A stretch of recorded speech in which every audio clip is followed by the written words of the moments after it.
Welcome to TPM Vid's Disney Beat, where we talk about all things Disney. If you're new to the channel, hit that subscribe button and click the bell icon to be notified when we upload a new video. We also have Instagram and Twitter. You can find us at TPM Videos. On August 29th, 2019, at Disney's Hollywood Studios in Walt Disney World, Star Wars Galaxy's Edge, the new 14-acre land, officially opens to the public. In May of 2019, Star Wars Galaxy's Edge made its debut at the Disneyland park in California. When it was announced that both parks would be getting the Star Wars land, we knew they'd be the same. Now that Galaxy's Edge at Hollywood Studios is beginning to be revealed, there are some subtle differences between the lands that make each of them unique. If you want a full complete tour through Galaxy's Edge, then definitely check out the video we posted back in June when the land opened at Disneyland. There's a link in the card on the right-hand side. In today's video, we're going to be focusing on what's different in Walt Disney World's version, including some secrets and tips. So let's get ready to travel to a galaxy far, far away as we count down the top 7 Disney World vs. Disneyland details of Star Wars Galaxy's Edge. Number 7. Walking into Galaxy's Edge is quite the experience, and one major difference in both versions are the entrances to get into the land. At Disneyland, there's 3 separate entrances, whereas at Hollywood Studios, there's only 2. The first entrance is from Grand Avenue, and it leads you into the Resistance Forest. Since Grand Avenue is themed to present-day Los Angeles, here you'll travel through a street tunnel inspired by a real tunnel in LA. The Figueroa street tunnels are a set of 4 tunnels that opened in 1931, and Disney Imagineers used this piece of architecture to have you travel onto the planet of Batuu. On top of the tunnel, there's the Los Angeles coat of arms, just like what's on the original tunnel, which you can see here on the left-hand side of the screen. The tunnel is complete with subway tiles like you'd see in typical tunnels like these, and then halfway through, the rocks from Batuu start breaking through the surface and your transition into the Resistance Forest begins. The tunnel looks great and offers a perfect reveal into Galaxy's Edge. This is what it looks like from the inside of the land. Now, this entrance at Disneyland is from Critter Country, which gives you a much different reveal. At Disneyland, one of their tunnel entrances is from Frontierland, and that leads you right in front of the Droid Depot area of Black Spire Outpost. This here is the view of the Droid Depot from the front of the same entrance at Hollywood Studios. This entrance is from Toy Story Land, and it's just a simple path that leads into Black Spire Outpost. There's a lot more room in front of it compared to the same area at Disneyland, which feels a lot more crammed. Granted, Disney World has a lot more space than Disneyland, so it makes sense that there is more room. And the third entrance at Disneyland is right here next to the Thai Echelon, whereas at Hollywood Studios, this archway that is the third entrance at Disneyland is just boarded up, and everything behind it is a backstage area. So we've already seen some differences between the two lands, and the Toy Story Land entrance actually holds a little hidden secret. Number 6. One specific detail that's unique to Galaxy's Edge at Hollywood Studios can be found at the Toy Story Land entrance. If you've watched our previous Galaxy's Edge videos, we've talked about how DJ Rex, the resident DJ of the Cantina, used to pilot the Starspeeder ship on Star Tours. Rex's backstory is that he flunked his way out of Star Tours, found the Rebellion, and into the Battle of Jakku. In an epic TIE fighter chase, Rex crashes into Batuu, where the droid smith Mubo finds him and fixes him up. Well, next to the Toy Story Land entrance, there's what appears to be a crash site, and it's said to be caused by Rex crashing the ship into Batuu. Sorry folks, I'm sure I'll do better next time. It was my first time! When you look inside, there's pieces of the ship scattered in the hole, and the crash location makes perfect sense since it's right across from the Droid Depot. Mubo would have probably been one of the first people to see the crash, so he was able to quickly salvage Rex from the rubble. It's a fun little detail that can only be found at Hollywood Studios, helping to tell Rex's story on how he found his way into Batuu. I can't leave the cantina! I'm bolted down!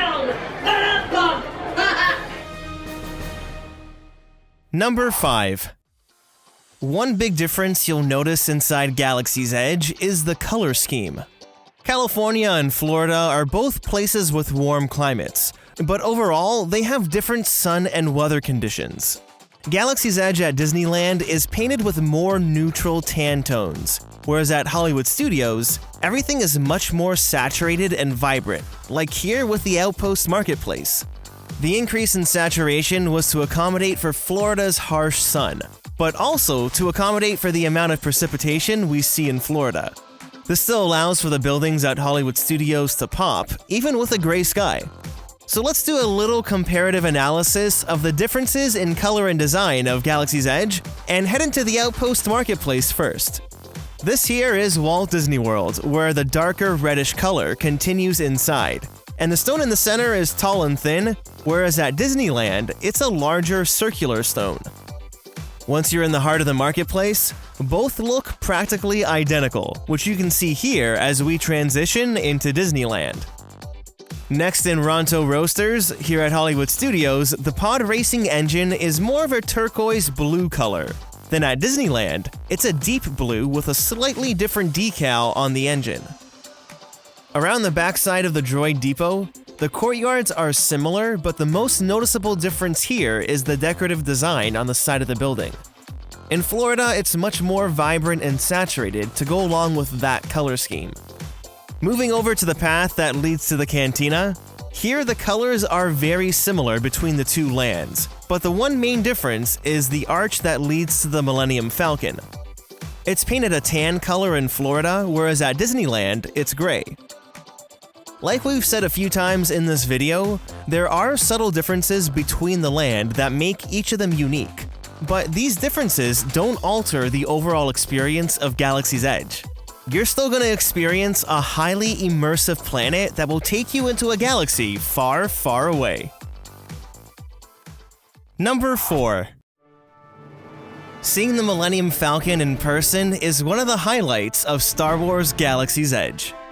Since Florida's version was painted using more saturated colors, you can really see the difference on the spires around the Millennium Falcon. You'll also notice the difference in the greenery growing on the rocks. Now, the Millennium Falcon is home to the attraction Smuggler's Run, and once you're inside, the experience is identical to what we've described in our Disneyland videos. You can find all of our other Galaxy's Edge videos in the card on the right-hand side. Entering Onaka Transport Solutions is quite the immersive experience, including the smell of burning rubber lingering in the shop. Once you're on the second story in the queue, you get some pretty cool views of the land. A little hidden detail to spot from here are the numbers on the cargo ship from Docking Bay 7. They actually represent the years the original trilogy was released: 1977, 1980, and 1983. You'll also get some fantastic up-close views of the Millennium Falcon from here. The only real detail that gives away whether you're in California or Florida is Big Thunder Mountain's spire peeking out of the skyline at Disneyland. Just like how Imagineers altered the overall color scheme for Florida, they also played with the color in California. This spire right here was painted with the orange color of Big Thunder Mountain, allowing it to blend in with the rest of Galaxy's Edge. Whereas in Florida, you can see that the same spire is painted a similar color, but it blends in more with the black spire beside it. It's just another subtle detail that separates the two different lands. If you look really closely out into the distance, you can also see the top of the Dolphin Hotel. But give it a few years or even a few months, and those trees will eventually grow tall enough to hide the hotel. Now, once you make your way into the pre-show, the Hondo Onaka animatronic is just as impressive in Florida as it is in California. I need flight crews to transport this valuable merchandise across the galaxy. Now, when you're in the chess room waiting for your boarding group to be called, if you ever hear the alarm going off, try finding this button on the left-hand side of the room. When you press it, it stops the alarm.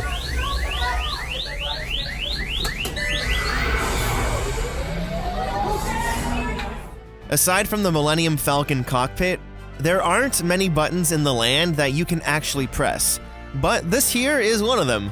It's just another fun little detail to keep an eye out for while you're exploring Star Wars Galaxy's Edge. Number 3. Now let's talk a little about the food and drinks. Well, actually, the drinks are the only difference between the two lands. Oga's Cantina at Disneyland is the only location in Star Wars Galaxy's Edge that serves alcohol, but it is available at multiple locations in Florida, with one being the milk stand. As you walk around Black Spire Outpost, you can find many people cooling off with a glass of blue or green milk, which now includes alcoholic versions of the drinks in addition to the regular milk. The spiked drinks are served in square cups as opposed to round cups, and it's still a plant-based drink made with rice and coconut milk. Now as for the taste, it's pretty much the same as their non-alcoholic counterparts. The blue milk is fruity and creamy, and it's spiked with rum. The green milk has more of a citrus, earthy taste, and that's made with tequila. You're definitely able to taste more of the alcohol in the green milk. And again, we personally preferred the green spiked milk, but others did really enjoy the blue. So it's all personal preference. You can also find alcohol served at Ronto Roasters and Docking Bay 7. There are a couple new cocktails as well as beer served at both locations, and you're able to walk around the land with these drinks as well. The only drinks you can't walk around with are the ones from Oga's Cantina. Those stay in the bar. This experience remains strictly inside, and here at Walt Disney World, you're able to make reservations for Oga's Cantina up to 6 months in advance. It's an experience you don't want to miss, and Disney is recommending that you make a reservation since walk-up availability will be limited day of. Number 2. Building your own customizable droid in the Droid Depot or a customizable lightsaber in Savi's Workshop are highlight experiences of Galaxy's Edge. Now at Walt Disney World, you can actually make reservations for these experiences up to 6 months in advance on the Disney World website. You can get to the reservation pages by going to disneyworld.com/Savi's Workshop and disneyworld.com/Droid Depot. Once you're on the reservation page, you'll select the number of guests in your group.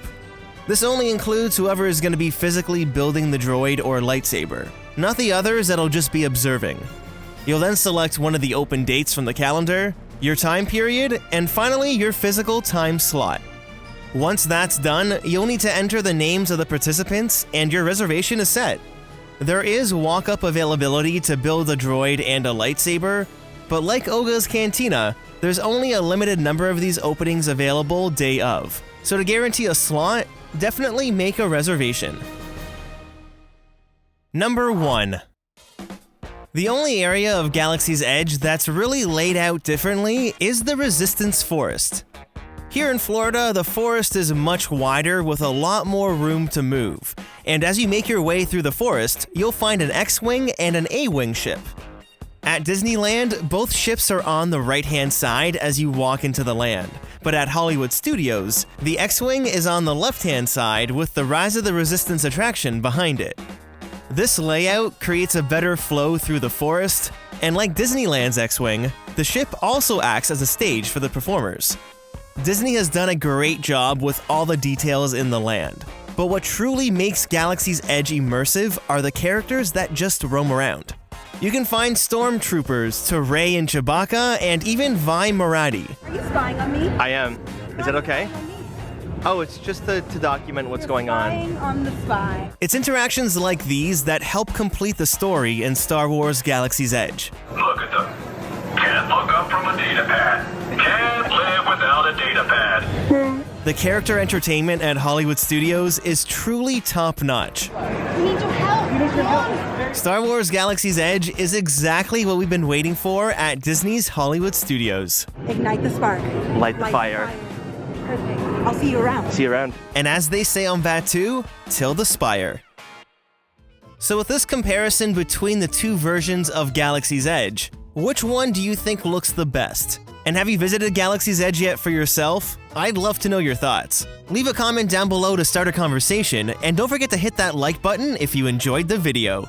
If you have any videos from the Disney parks that you'd like to share with us to be used in future videos, follow the link in the description below.